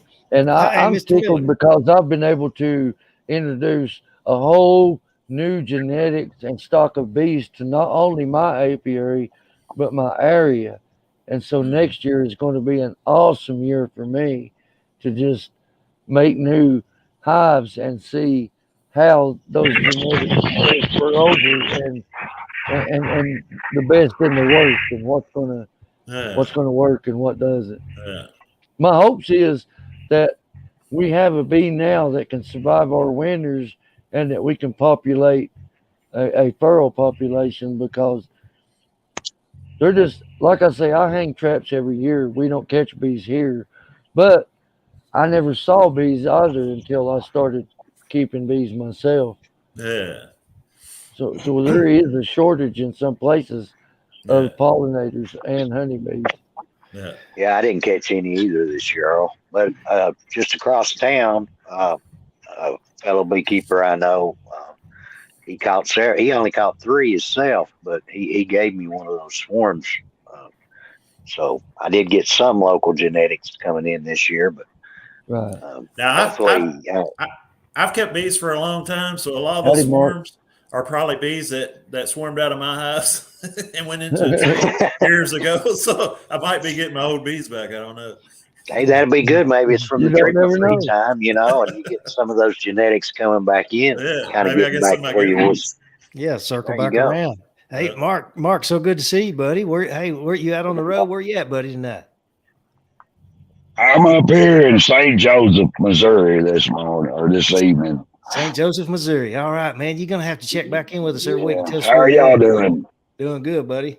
How Doing about good, you? Hi, Mr. Troy. Miller. Nice to meet you, buddy. Nice to meet you, Mark. Yeah, Mark came I on was last week. And listening to you. You said about your 10th year or so, you started wondering, whether you wanted to treat or not. And I've been kind of, last year I started going through that myself, thinking, well, do I want to treat? This is costing a lot of time, costing a lot of money. Do I really want to do this? So I figured out another way. I figured I'd just get into the genetics and learn how to trace down what it is I want. And But go see, you into done something right there that took the me a long time to learn. it Genetics. takes a long time to learn. Genetics is a big difference in honeybees, and I would have never believed It it. is. I knew it all. Hey, look, I'm 50 years old. I've been around honeybees since I was 5 years old. I wasn't going to hear it. You wasn't going to tell me. And when I bought them myself and put them side by side, I could see it. And now I'm like, I've been an idiot. I've got so much to catch up on now. I'm behind. And Right. so I've got a lot to learn. Read that book, Earl. A long page. I want it. I want it. I started going down the VSH whole rabbit hole, and I look at it like this. If you take the genetics, you learn how to introduce a virgin, number one. If I send you the genetics in a virgin and you introduce it and she breeds with your bees in your area, you're going to have your genetics plus that VSH genetics. That's right. I can't mate a queen in my yard and send it to you, and you're going to have your bees. You're going to have my bees. That's they right. might not even work in your yard. Yeah. That's right. But different pathogens, different learnings. It will get washed out over time if you don't learn to look for the varroa sensitivity in the hives. You've got to grade them. You've got to check them. You've got to look in it, the cells and see. Well, you got a lot of young beekeepers that think, oh, when I look at my hive, then my frames, if I got a solid brood pattern, everything's perfect. And if they see stuff missing, oh, there's something wrong. But that could be the genetic that you're looking for. That they are. It can be VSH. A lot of people mistake that. They mistake hygienic behavior for bad queens, is what I'm trying to say. The Russian bees. A lot of guys are using Russian bees to combat varroa. What are you using, Mark? Are you? You're talking about genetics. Now, what's your genetic preference, Mark? Howdy, Jason. Right now, I'll raise about 200 queens a year. Okay, roughly. I'm just a little bitty guy with 50 hives, But in my opinion, it's going to take a bunch of micro breeders with the right genetics, and we all stick together and do this thing. The bee can take care of it themselves. The only problem is if they get a mite bomb, they can't take it. Yeah. They will get overloaded. That's where you have to watch your bees and pay attention and do mite washes and do varroa sensitivity checks on them.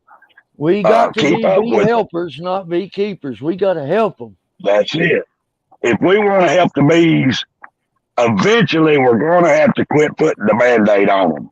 The Band-Aid will make us successful, and it'll make the bees successful for a little while. But that Band-Aid is just what it is. It's a Band-Aid. It is a short-term solution to a permanent problem. It hides the true wound. It covers the true wound, and you can't see it.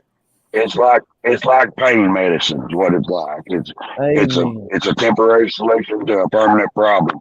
We've got to, in the long run, if we want to help the bees, we've all got to jump on the mafia wagon and do this thing. We can do it. We can do it. If enough people get together, we can do it. And then I want to say, Jason, it'll be there Monday, Bubby. I sent that out, and tracking number and everything said it'll be there Monday morning. He knows what I'm talking about. Yeah, let's get back on what we're saying. But I agree 100%, you guys. It's going to take us all working together, not against each other. There's too many people that want to say, "That's right. Aha, look at me and what I did." Who cares? Right, or I'm treating a tree or not treating a tree. It's not really about that. If you're a new beekeeper, treat your hives. Learn how to keep bees first. Right. Give yourself 3 or 4 years. Don't do like I did and just stop treating and just let your bees die. You don't have to do that no more. We've got the technology now. We're just right around the corner from getting this thing down pat. I think you don't have to do that no more. No. Good advice. I agree. A lot of guys have been successful overwintering nooks and breeding, and selecting from the ones that are dealing with the mites. And, but it, like Troy said, keeping records is a big thing. You can not treat. Houston, let us look at the most successful beekeepers. Let us look at the most successful beekeepers. Look at Bob Benny. a multi-million-dollar operation of honey and honeybees. How did he get there? Why is he there? It ain't because he threw up his hands and said they're going to do what they're going to do. He fought back and said, That's right. no, they're going to do what I need them to do, and I'm going to help them. And so I model my success after those who are successful.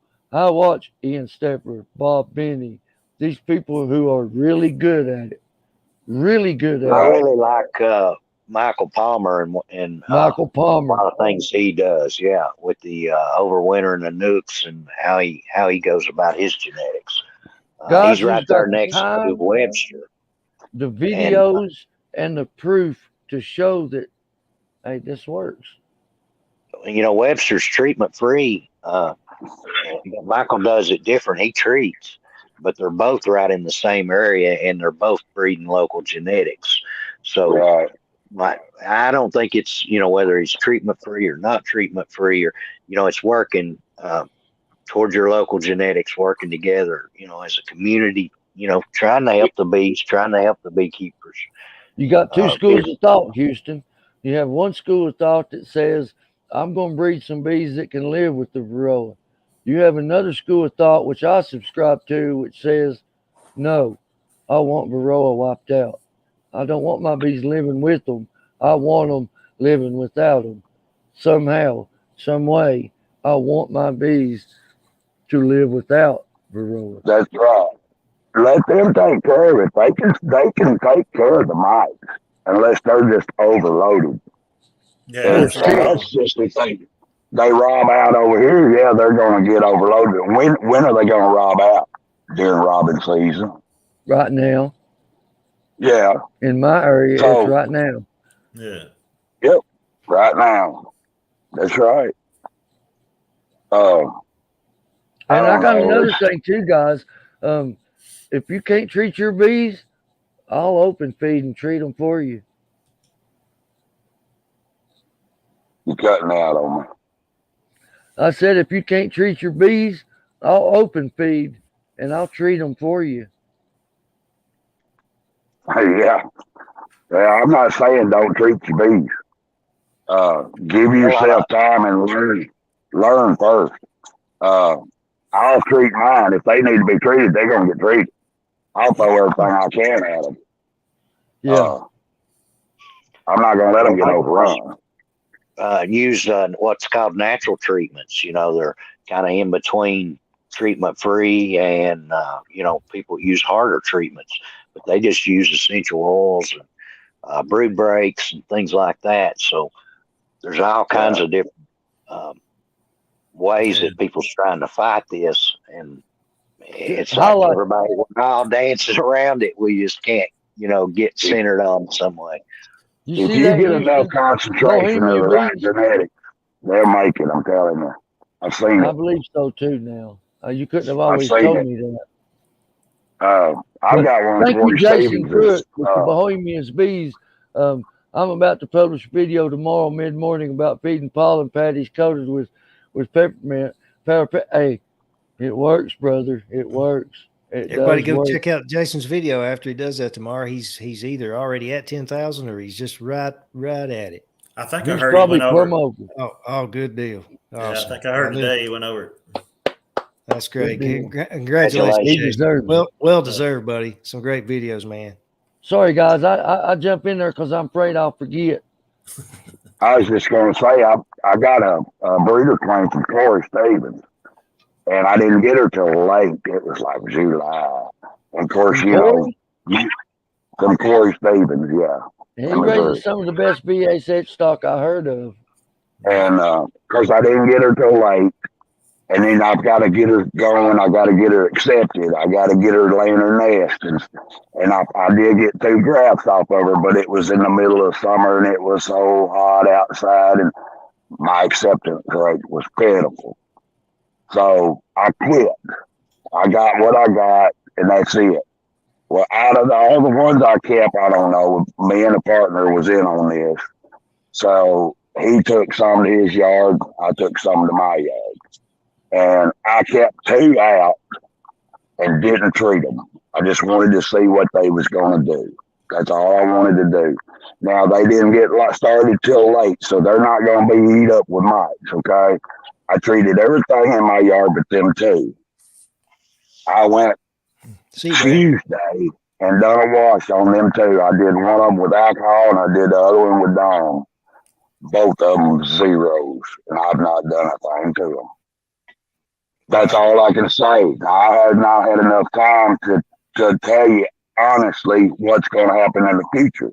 But as time goes on, the plan will work. It will work. Yeah, zeros, that's a good sign right there out of the first, graph. Yeah. That's a good sign. Can't beat that, buddy. You just have to concentrate the genetics so heavy that they can take care of it. How much is his breeder cleans, Mark? I don't know what he gets out of them now. I bought one that was untested. What that means basically is she's not in a nuke with 5 frames of bees. She come freshly out, after he inseminated her, he sent her to me. I didn't, she ain't even started laying. So I had to get her going. The test. Right. And it's cheaper that way, but you got to know what you're doing. Good one for Corey Stevens. Yeah, you got to know what you're doing to get her started. It's a high risk game. But once you get her going, then you can graft all you want. I'll get 3 or 4 cell builders going this spring. And I'd rather sell people a virgin. I don't want to sell the heart out of the watermelon just like Corey Stevens tells you. I don't want to sell the heart out of the watermelon. I want to sell you a virgin and you learn how to get virgins mated and mate with your bees. Yes. That way, my mated queens will go into my nukes for overwinter nukes, and then I'll sell them overwinter nukes early in the spring. So you get the genetics, you get the local environmental treatment, you get it all. You get a bee with the genetics you like, that's accustomed to the area that you're living in, that gives you the bees that you want to proceed with in the future. That's exactly right. I can't make all the bees and have enough turnover to even make it worth my time. Thanks, Jason, buddy.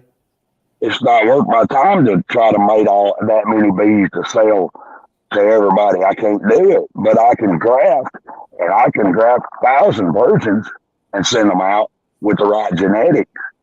And if you give it time, the next year over, all them drones that you're going to have from her or from the virgins are going to be a high genetic line of drones for your area. You're flooding it, so. I love it. It sounds great. It works. It's going to work. Corey's super smart. He just got his master's degree in biology. I mean, he is smart, dude. I'm telling you. He's got it figured out. Some of his stuff. He is a slick cat. Yes, sir. That's right. I want to say, I was last year. Wildwood's Honeybee Farms. Guys, we're going to be with those guys. All 3 of us will be with them next. It'll be on Monday, November the 7th, ain't it? That's right. Johnny? 7 Central, 8 Eastern on the Wildwood Honeybee Farms channel. Everybody go check Grayson's channel out. He's just starting out and doing a great job. He's a fine young man, and we're looking forward to being on his channel, and he's invited us on. It's a real honor to be able to go on. Yes, sir. Grayson's smart to be able to do all that by himself at that age. Man, at that age, I can't imagine doing that at that age. Yeah. I didn't even know how to turn a computer on. I didn't know what a computer was. Well, we didn't have computers when I was 13. I should have. Mark, you're just as old as we are. You're a lot younger than I thought you were, Mark. You got a computer now. I'm 56. Well, you're 6 years older than me. Yeah, you're almost 4 years younger than me. Now, you'll notice I can't hardly talk. Very good. Okay. Well, I can hear you. I can hear you just great. They cut part of my goozle out. I got like half He a knows what a goozle. goozle is. Yes. Yeah. Yes. Nobody knows what a goozle is. I just cut said that goozle out of that deer, and they say, "What's a goozle?" I'm like, "You don't know what a goozle is?" Yeah. Well, you get it cut on, you'll know what it is. That's right. I wasn't supposed to talk when I come up off the chair, and they pulled that thing out of me, and I said, "I gotta pee." He said, "You're talking." you had something to say, did you? I left it in the good Lord's hands, and just walk with faith, man. It's just like walking on water. Anybody can do it. You just got to have faith in God, Amen. Don't take your eyes off Jesus, brother. That's right. That's right. Don't take your eyes off. Don't look back. Don't look back. Ain't no point in it. God bless you for saying that, brother. That's an awesome story, man. You weren't even supposed to be able to talk, and here you are talking. All you I've done had 2 surgeries on it. Now they say it's in my lungs, but that's all right. I'm gonna live to be 90, man. Yeah, I hear you, awesome, brother, and I hope you do if that's what you want. If it's His will, that's right. If not, like you get to go be with Him. He laid these bees on me. I won my first hive. We all believe it. My mentor, he's a man of God, and we just clicked, man. So we've been together ever since I've been into bees. We deer hunt together, talk about the good book. I feel like I was led into the bees. I can tell you all kind of stories, man. I'll tell you all kind of stories. Hey, there's kind of stories I can listen to all night long. Yeah, we talk about that a lot amongst ourselves about just how much you can see God in a hive of bees, and just how good the bees work together, and what a great model it would be if humans were like that. Of course, we're imperfect beings in these flesh bodies. The bees seem to be able to have skipped that phase for some reason. They don't have jealousy. They don't have. They do what's best for each other, no matter what. Yeah. And not they don't label each other. When them feeder they bees don't label come out, each other. They crawl across them other ones, and they're like, "Are you hungry?" And they're like, "No," and they just keep going. It's like, I can't let you be not hungry. I gotta feed you. They're so worried about their sister. If we worried as much about each other as they do about each other, and just went for that common good, man, there's nothing we couldn't have or do.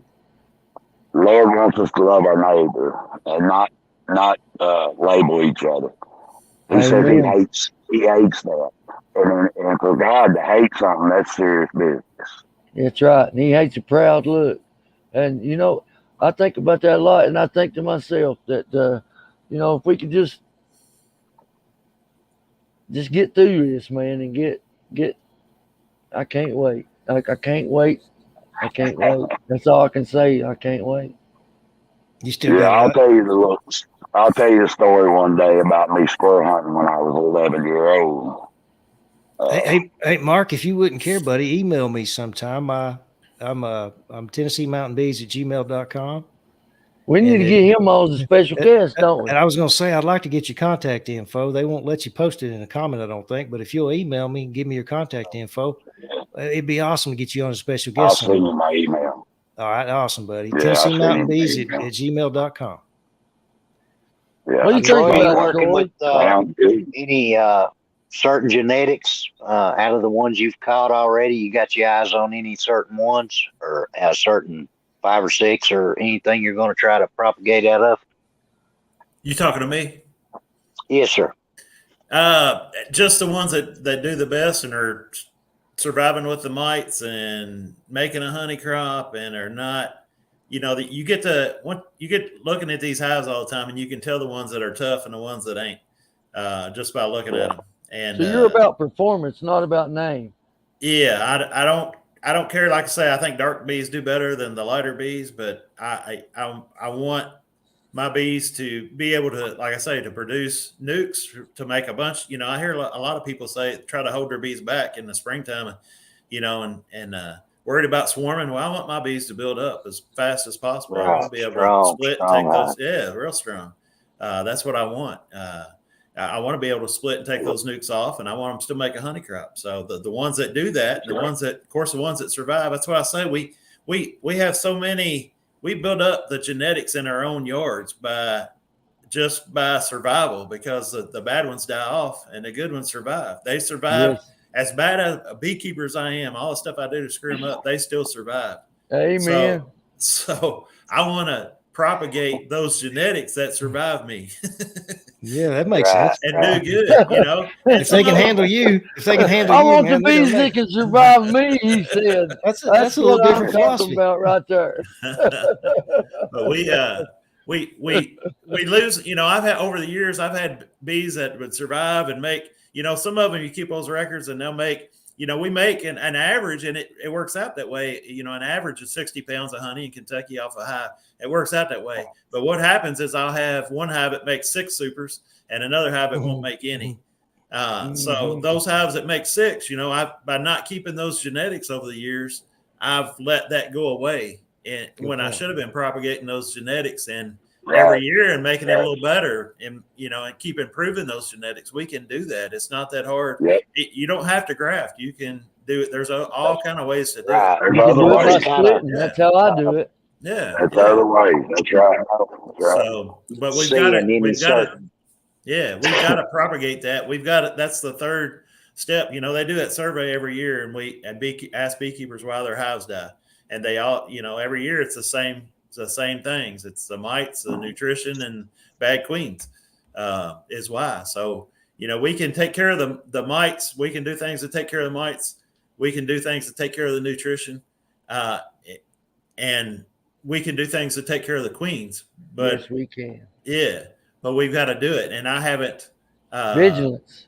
Done as good a job as that as I should have. And I don't think we beekeepers do as good a job of the queens and the genetics. It's so important. The genetics are so important in beekeeping, and it's a key to being successful at it. Well, like Mark was talking about, you know, he was seeing it in a certain amount of his hives. I guess my question was, are you seeing certain traits you're looking for in a certain amount of hives you have that you're going to try to propagate from next year coming up, and add in more swarms, of course, and all that? But what you're seeing out of your yard now, are you seeing several hives, or just maybe one, or with, you know, like some traits you're really going to try to go after to, you know, mold your yard after? Yeah. Well, I've got several hives that'll do really good, and I've got hives that I've combined. I believe in taking your winter losses in the fall. I've already combined a lot of those. That the queen is just not going to, you know, I know I'm not going to nurse her. She's not going to do anything. So I've combined Said a man that knows how to get a bee through winter. Yeah. But there's still a couple out there, and it's too late to really do anything about it. But I still got a couple that's weak, and it's nothing else other. You know, they've got food. They don't have mites. They got a bad queen, and you know, it took me a long time to be able to pinch a queen. You know, you got to be able to pinch a queen. I would even try to save them. You know, I just get nervous at you saying that. I get nervous at you saying that. You say pinch a queen. I'm like, we try to save them. Well, she's laying some eggs. I can get some benefit. It's just like those. Put her in a nuke out by You're saving in the but barn. You know, we save everything. You know, you got to be able to get rid of her and do something else. But you are seeing several that you're going to try to pull from. Oh yeah, that just from having the local bees and the swarm bees, there's several that are showing signs of doing really good and surviving the winter. They survived this past winter. It was my first winter taking them through, and they're looking really good for this winter. And got, you know, these would be bees that I wouldn't feed before because they're super heavy. They feel like every time I go to lift them up, I think they're stuck. There's something. They're either screwed down or nailed. They're just so heavy. And then, like I said, they've got all kind of pollen in them, you know, to the point that you almost worry there's too much pollen in there. But that's going to be the ones you propagate out of, right? Yeah, the ones that make it and do good. The VHS they come through strong. That's the ones. Yeah. Just be careful, because some genetics, they are pollen hoarders. They won't make you no honey. Yeah. They'll make pollen. They won't make no honey. But now, some of them are okay to keep. You can use them because you can use the pollen. Yeah. Just get rid of them drones, because you don't want that to carry over. Yeah. Just get rid of them drones. You've got to be able to use the ones that do make a lot of pollen and be able to take that pollen and use it for other hives and use it for raising queens and use it the way that you need it. Right.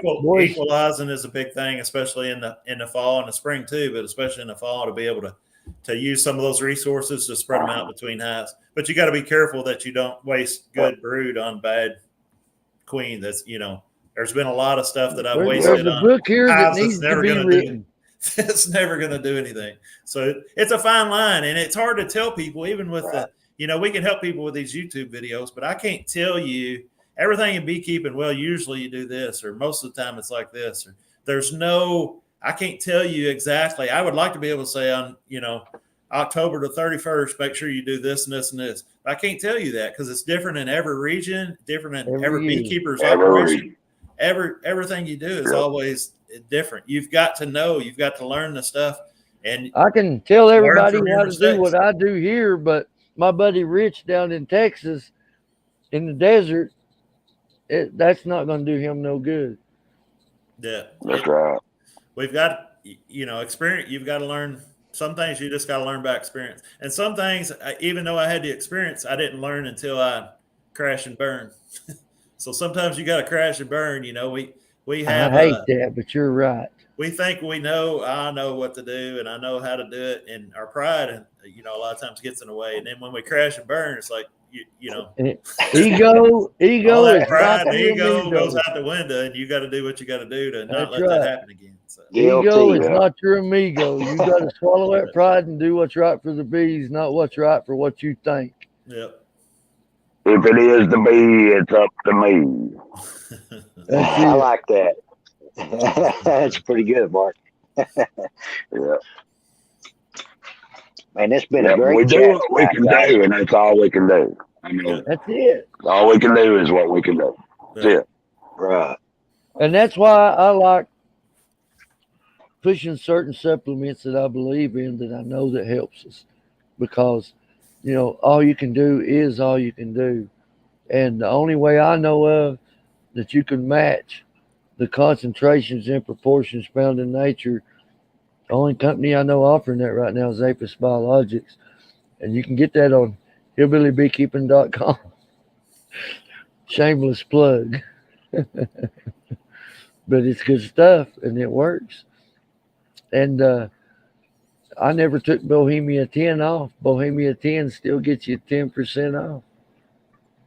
DC, he discovered it early that he didn't know anything in 3 months. 3 months. Yeah. I know. I don't know nothing. I wish I could have been that fast. Lisa said that. You seem to be cutting out pretty bad for some reason. I can hear him good, Mark. Maybe for some reason. Can y'all hear him okay? Troy and I hear him fine.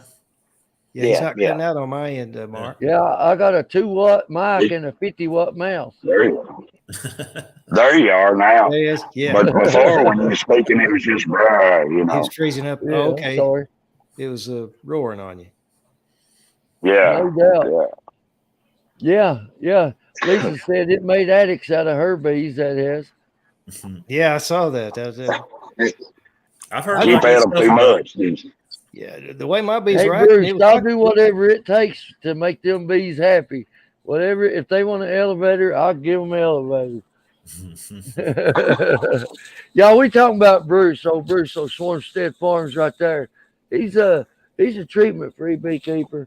He don't much subscribe to our treatment ways of doing things. But look, everybody's different. You got to do you. You got to not worry about what everybody else is doing.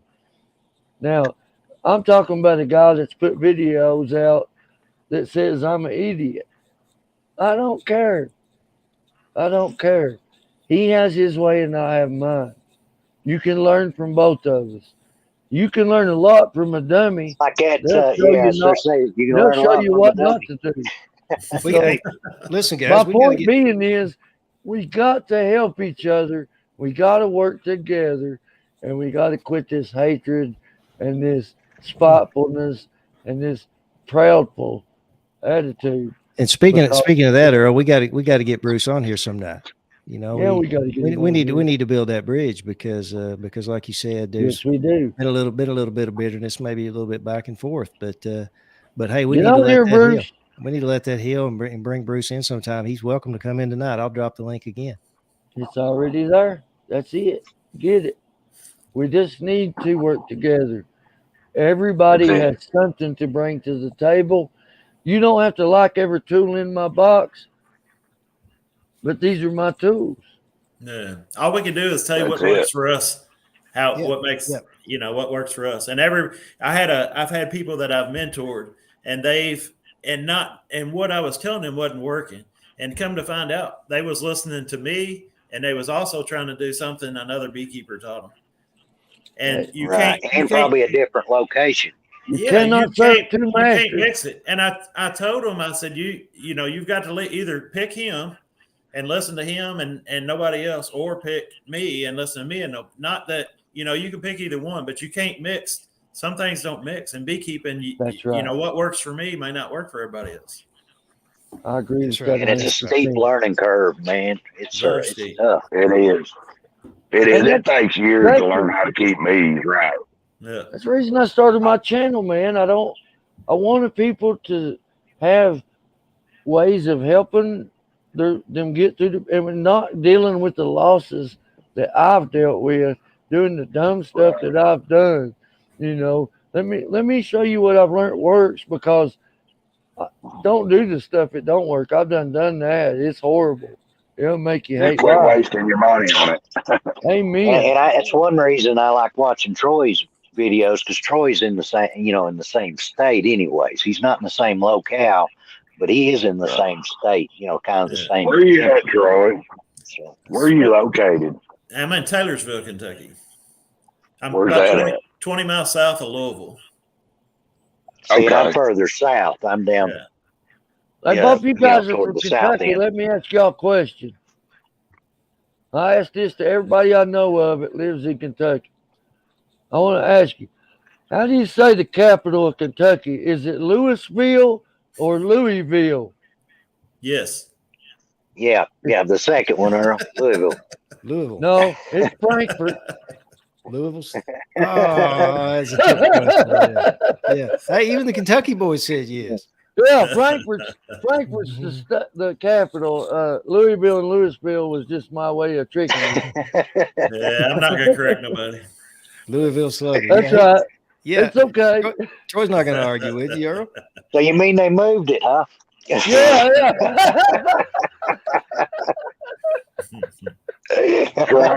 Troy, how far are you from Gordon Food Service? Probably 10 miles. Okay. Yeah, I go up through there a lot. Yeah, 65 is not far. I-65 is not far from me. And you're where, Houston? Where do you say you was? I'm on the southeastern end. I'm in Corbin. You in Corbin? Yes, sir. Okay. Yeah, we deliver there too. I know right what you're talking about. Yep. Oh, that lady's got them quilts in that restaurant. That's all I can remember about Corbin. Yeah. I mean, you miss it when you go by. There you go. That's what we like to hear right there, man. He paid attention when he went through. And Earl, you over around Virginia, ain't you? Right around the Virginia line. Yeah, I'm over here in the breaks, the Virginia-Kentucky breaks around Pikeville and Bristol, Grundy, Virginia. Is that anywhere around Bluefield? I'm about 30, 40 minutes from Bluefield, yeah. Okay. I can be in Bluefield in no time. And Johnny, you in Tennessee. You in East Tennessee, right? No, I'm in northern middle Tennessee. I'm about 4 miles west of a small town called Monterey, on the edge of the Cumberland Plateau, what they call the Cumberland Escarpment. Okay. Mine and Earl's elevation is about the same, even though I'm on the top of the plateau at the western edge of it, where it's tilted up. It's tilted up here, and then the escarpment between here and Cookville, there's about 1,000-foot drop. Johnny's a geologist, in case y'all didn't realize it. But we got about I live on a ridge, and there's 1,000-foot drop in every direction, for just a few miles. Yeah. And so that's something I've really wondered about with the bees. How do they handle that? That my bees have got to go down the mountain in almost every direction they go. And will they go 2.5 miles in that case, and then have to come back up the mountain, or will they, How do them people in the cities on top of them city buildings keep bees? They got to fly down and get climb stuff up and come back up. Yeah. But I've often wondered about that. But I think it gives me like a time release on some of the blooms, like the tulip poplar, the black locust, as it's working its way up the mountain. Hey man, I tell you what, that honey you sent me, Johnny, that was, oh my God. It's good, isn't it? I eat that first so fast, and then I set that second one up on the shelf. I said, I'm not gonna eat that. This is for show. He talked me into another jar. He taught me into another jar. It's gone. I had it. He taught me to have another jar. It was too good. I'm doing something different with honey this year. If you ain't never I'm doing something fried different. onions and peppers with Johnny's honey, when you put Johnny's honey on peppers and onions and fry it up and make some steak, oh my goodness. Oh, I'm getting hungry. You're making me hungry. I'm getting hungry. You take that A1, and you put it in a skillet, and then you put some Johnny's honey with it, and you warm it up and mix it and pour it over your steak, and you're like, it'll make you eat every bit of it. Honey, Mark's gonna stop at the next truck stop, Earl. I'm telling you what, I'm at a truck stop. Guys, I want to thank you for coming on. I really appreciate sharing your knowledge, and it's been great. I've learned a lot tonight, and I'm really intrigued by the treatment-free comments you made, Mark, and how you rely on the genetics, and you as well, Troy. How the local genetics have been a big help to you. That's really encouraging to me, because I love catching swarms, and that makes me want to focus on it even more. Yeah, man, and I'm loving this genetics tour that I'm on, learning about different bees, because here in the mountains, we've always just had Italians, Papa had Italians, everybody had Italians.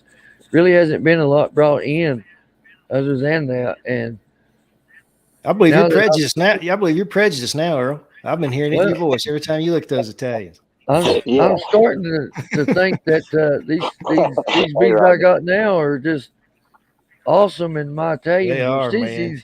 But before that, I would have argued the other way around, and I don't know. Let's just watch them, see how they do. Maybe they'll breed together and do better next year. Let's see how they go. But so far, man, there's such a big difference. Yeah. Those Italians may be laid by, Earl. They may just have everything they need. We'll see. Maybe they got all they want and they don't need to get no more, and they're all right with that. But boy, those cold bennies are making them look bad. Them cold bennies are afraid they ain't got enough. They just keep getting more. Yeah. But I got enough fondant to take care of them, and I'm going to do a video. I'm going to make another batch of fondant, and I'm going to let everybody be with me when I do it, show how I do it. So, you see my bees eating it. You see my bees loving it. So I'll show you how to make it. No big deal. Next week, we're on your channel, right, John? Yeah, we'll be on Tennessee Mountain Bees next Thursday, 7 Central, 8 Eastern. Please, everybody, come and we'll see. Not real sure yet who our special guest is going to be. We're still trying to wrap that up. We'll come back next week, and I'll do this on my segment. I'll do the second segment of the beginner beekeeper course that I'm getting out of the Farmer's Almanac. And so we had our special guest in tonight, and so skipped it tonight, folks. If there's probably nobody out there that really wanted to see it, but I've got a few family members that are interested in it, so I'm interested in it. We'll pick that back up next week, guys. Sounding good, man. Troy, thank you very much. It's all about the love of bees, man. Oh, yeah. And Troy, thank you guys so much. Good to meet you. Be subscribing to your channel and watching you, and taking all the precautions that we need to make sure bees have everything they need going into winter, man. And look forward to. And everybody in the chat, thank you for participating tonight as well. Mark, good being with you, buddy. Hey, Troy, your channel jumped up to 342, buddy. So we got you 4. Oh, awesome. We got you 4 subscribers. Good deal. since you've been on here, and hopefully you'll pick up some more later. But thank y'all for doing that. Mark, hey, please come back. Please come back, and don't forget to email me, Tennessee Mountain Bees. Bruce, you come back too. We want you as a guest. He couldn't make it in tonight. He was already laid back, he said, but maybe we can get him on another night. All right, y'all. That'd be interesting. It's been 2 hours this time for me to duck out. Yeah, me too, guys. So Troy, thanks again, buddy. We usually hey, good news for everybody still on here. Just as the show was, just before the show started tonight, I got a message from a fellow who had been trying to get a hold of for a couple months now. You know, I'd been asking folks for some bluegrass gospel music because we like to end the show that way.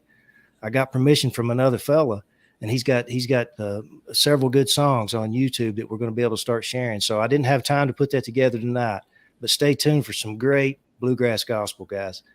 And a fellow by the name of John Kuhn or John Kuhn, Kuhn.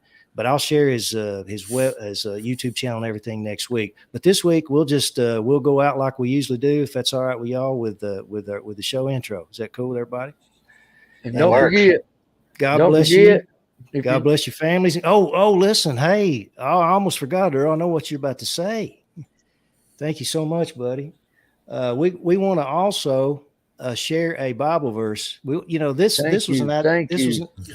for reminding me. I would have felt sick later for forgetting this, but what inspired me to do this was Tim and Hannah. The Gunline Bees. They had the idea to do a contest, and everybody to enter the contest to win a package of Apis Biologics, you had to put a Bible verse in a comment. And so I got to thinking about that. Hey, why don't we just do a Bible verse every episode? And so I was looking through today, and I wanted to share the scripture of the week, Galatians 6:2, bear ye one another's burdens and so fulfill the law of Christ. And this is, of course, from the King James Version. And I wanted to share that with everybody. So we'll start doing that. If you got any suggestions on favorite verses, please email those to me, TennesseeMountainBees@gmail.com. And if you got any problem with it and you don't like it, please go to another channel. Yeah. Instead of thumbsing us down, if you don't like the the fact that we're all walk by faith, we're imperfect, we're imperfect beings in our flesh bodies here. But we do the best we can, and we want to share the good news of Jesus Christ, and that's our only chance. That's our only chance. And so like Earl said, if you don't like it, please, instead of if you want to leave a negative comment and tell us that's fine, but please don't thumbs us down just because of that. And go somewhere else. Yeah, but anyway, hey, thank y'all for listening, and we look so forward to seeing y'all back next week again, Tennessee Mountain Bees. And God bless you, God bless your families, and God bless your bees. Amen. Love y'all.